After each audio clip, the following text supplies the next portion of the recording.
శ్రీ సచ్చిదానంద సద్గురు సాయినాథ్ మహారాజుకి జై. బాబా యొక్క అనుగ్రహంతో, బాబా యొక్క కృపతో ప్రతి అమావాస్య, పౌర్ణమి మన జీ సాయి కమ్యూనిటీ సభ్యులందరూ సాధ్యమైనంత వరకు అవకాశం ఉన్నవారు చక్కగా పూజలను ఆచరిస్తున్నారు, తరిస్తున్నారు. ఇప్పుడు మనం జ్యేష్ఠ పౌర్ణమి గురించి తెలుసుకోబోతూ ఉన్నాం. 10వ తారీఖు అనగా రేపు సాయంత్రం రాత్రికి పౌర్ణమి ఉంది, ఎల్లుండి రాత్రికి పౌర్ణమి లేదు. కాబట్టి ఈ పూజని రేపు సాయంత్రం 6:30 నుండి మీరు ఎప్పుడైనా సరే చేసుకోవచ్చు. ఏరువాక పౌర్ణమి అని కూడా ఈ జ్యేష్ఠ పౌర్ణమిని పిలుస్తారు. చాలా అత్యంత అద్భుతమైనటువంటి ఘడియలు. ముఖ్యంగా మీకు చూపిస్తున్న ఈ యంత్రాన్ని గీసుకోండి. అరిటాకు మీదైనా, తమలపాకు మీదైనా, బాదమాకు మీదైనా, బాదమాకు ఎవరికైనా దొరికితే బాదమాకు మీదైనా, లేదు వస్త్రం పైన అయినా, లేదు నేలను శుభ్రంగా తుడిచి పూజా మందిరం ముందు నేల మీదైనా వేసి మీకు కనిపిస్తున్న స్క్వేర్ అంటే చతురస్రం, ఆ సర్కిల్స్, వృత్తాలు 4-5 వృత్తాలు గీయండి. ఇక్కడ అవసరమైనవి ధాన్యం అనేది ముఖ్యం.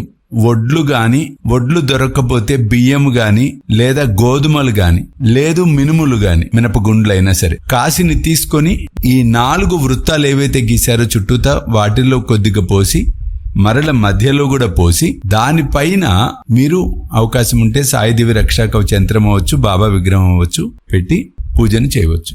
ఓం లం క్లీం భగవతే నమః. ఈ నామము ఒక్కొక్క వృత్తానికి 11 సార్లు 11 సార్లు 11 సార్లు 11 సార్లు 11 సార్లు 55 సార్లు అవుతుంది. ఈ నామస్మరణ చెయ్యండి. అవకాశం ఉంటే 11 అగరబత్తి పుల్లలు వెలిగించండి. అవకాశం లేకపోతే 7 అగరబత్తి లేదా 5, 7, 11 వెలిగించి పెట్టండి. అలాగే పరమాన్నము నివేదన కింద చెయ్యండి. మీ మనసులోని సంకల్పాలు చెప్పుకుంటూ చక్కగా పూజ చేసుకోండి. పూజ అయిన తర్వాత ఆ యంత్రము, ఆ ధాన్యం అలాగే ఉంచండి.